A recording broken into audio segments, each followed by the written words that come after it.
Bismillahirrahmanirrahim. Assalamualaikum warahmatullahi wabarakatuh. Anak-anak sekalian, jumpa kembali dengan Ustadz Arifin. Hari ini kita ketemu pada hari Jumat tanggal 23 dan hari ini kita ketemu pada mata pelajaran PAI. Anak-anak sekalian, seperti biasa Ustadz Arifin ingatkan bahwasanya sebelum belajar selalu berdoa. Betul sekali. Kita selalu mulai kegiatan baik dengan berdoa supaya kegiatan kita mendapatkan pahala dari Allah. Yuk bersama-sama kita mulai dengan baca doa bersama-sama. A'udzu billahi minasyaitonir rajim. Bismillahirrahmanirrahim. Raditu billahi rabba wa bil islami dina wa bi Muhammadin nabiyya wa rasula. Rabbi zidni ilma warzuqni fahma. Amin. Baiklah anak-anak sekalian, Ustadz Arifin sampaikan insyaallah materi-materi ke depan. Ustadz Arifin akan berusaha untuk memperpendek durasi video, panjangnya video supaya tidak terlalu panjang dan tidak membosankan. Anak-anak sekalian, kita mulai hari ini dengan membahas di bab 4, masih di bab 4, yaitu tentang bersuci dari najis dan tata cara wudhu. Pada pertemuan yang lalu, anak-anak sekalian telah mendapatkan latihannya, telah menempelkan urutan kaifiyah, urutan dari tata cara berwudu, dan sudah banyak yang mengumpulkan alhamdulillah. Kemudian untuk hari ini kita masih membahas di bab keempat, dan ini insya Allah pertemuan terakhir di bab keempat. Ustadz Arifin akan memberikan cerita motivasi dan beberapa penugasan terkait dengan bab keempat ini. Oke, kita mulai. Anak-anak sekalian, Ustadz Arifin akan memulai pembelajaran hari ini dengan sebuah cerita yang sangat luar biasa. Ceritanya berjudul Kisah Terumpah Bilal. Anak-anak sekalian, mungkin anak-anak masih ada yang belum tahu atau bertanya-tanya terumpah itu apa. Ustadz Arifin akan berikan gambarnya. Nah, ini adalah contoh salah satu terumpah dari yang mulia atau Sayyid Muhammad Sallallahu Alaihi Wasallam. Ini adalah terumpah. Terumpah itu kalau di Indonesia dikenal dengan sendal. Nah, orang-orang Arab menggunakan sendal itu biasanya terbuat dari kulit zaman dulu. Nah, inilah yang disebut sebagai terumpah. Namanya adalah terumpah. Nah, ini terumpah Rasulullah, bukan Bilal ya, cuman Ustadz Arifin memberikan contoh.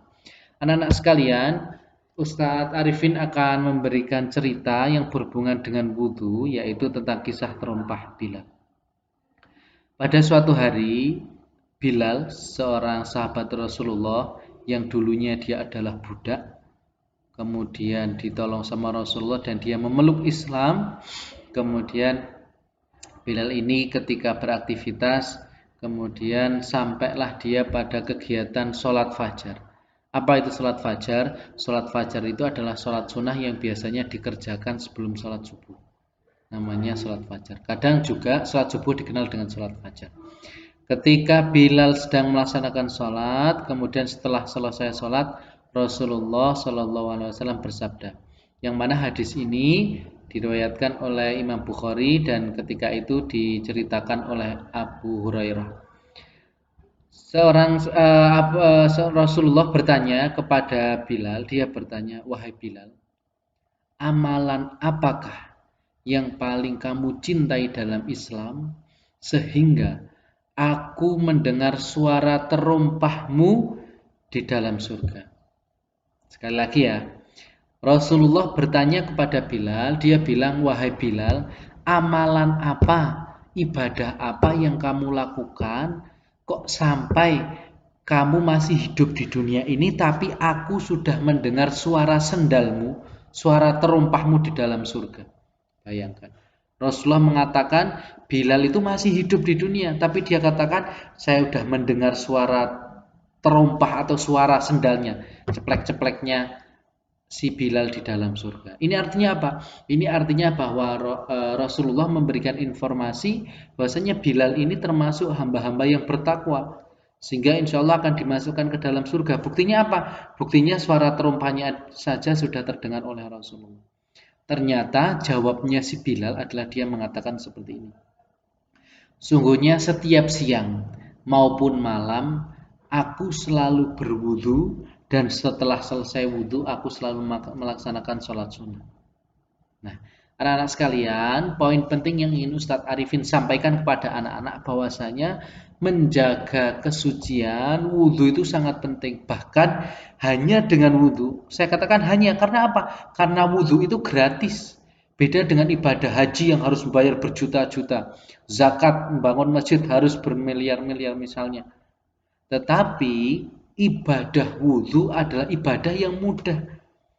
Air insya Allah kita mendapatkannya dengan mudah. Kemudian tata cara berwudu juga tidak sulit. Kalau sudah tahu tinggal melakukan, tidak perlu dibimbing, tidak perlu syarat macam-macam. Nah, maka apa? Kalau kita bisa menjaga wudu, insya Allah itu termasuk amalan-amalan ahli surga. Maka anak-anak sekalian di rumah kalau bisa ini praktekkan.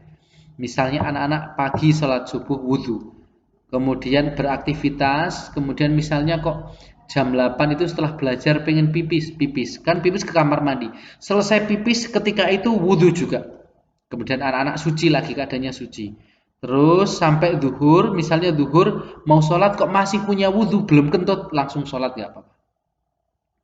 Kemudian kok ternyata misalnya setelah duhur buang air besar setelah itu wudhu. Jadi usahakan bahwasanya kita keadaan suci. Setiap selesai pipis wudhu, kentut wudhu, buang air besar wudhu, bangun tidur wudhu, seperti itu anak-anak sekalian. Jadi itu termasuk yang namanya dengan menjaga wudhu. Namanya adalah menjaga wudhu. Bahkan ada guyonan bercanda sederhana dari seorang kiai itu sederhana gini. Ada seorang kiai yang bersama santri-santrinya, santri itu murid-muridnya. Ketika mau sholat dia berkata gini, Gus, Gus, biasanya panggilan santri itu Gus, Gus, isih duwe wudhu ora? Isih duwe wudhu itu artinya masih punya wudhu enggak? Masih wudhunya masih punya apa udah batal? Kemudian jawab santrinya, wah mboten nih kiai, kula pun mboten gadah wudhu. Artinya santrinya jawab udah batal. Kemudian jawabnya kiai sangat penuh nasihat tapi lucu. Alah kowe iki Gus duit ra duwe, wudhu kok ya ra duwe, gitu. Jawabnya dikatakan duit ra duwe, wudhu kok ya ra duwe.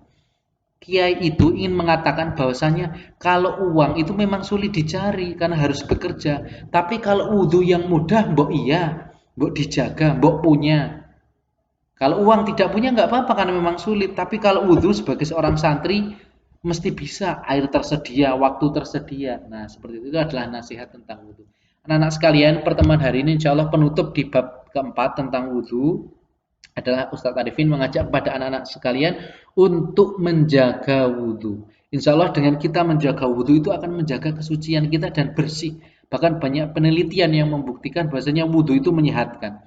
Kalau anak-anak tahu sekarang menjaga jarak, kemudian sering cuci tangan, itu baru sekarang, dulu sejak Rasulullah itu udah setiap wudhu harus cuci tangan, minimal kita 5 kali wudhu, bayangkan. Setiap selesai kotor-kotor kita wudhu.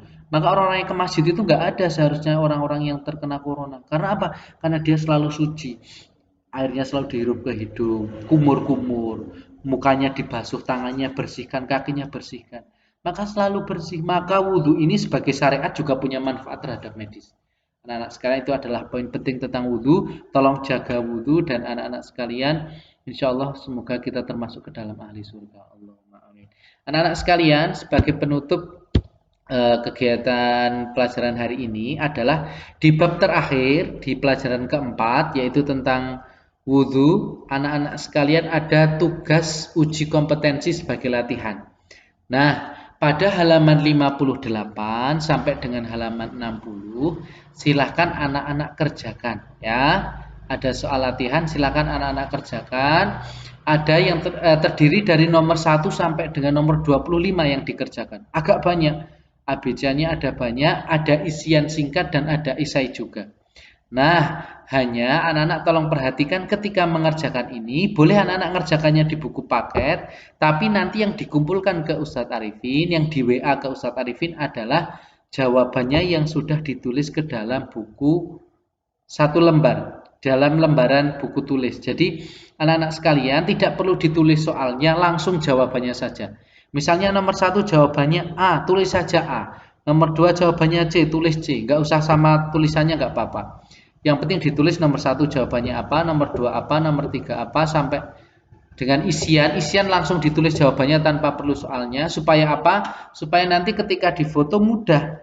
Jadi Ustadz Arifin minta dalam satu foto itu adalah tugasnya anak-anak. Jangan kenapa? Kalau ngerjakannya di paket nanti beberapa foto akan sulit untuk mengkoreksi. Jadi Ustadz Arifin mohon anak-anak mengerjakannya di buku tulis. Usahakan satu lembar cukup sehingga bisa untuk satu foto.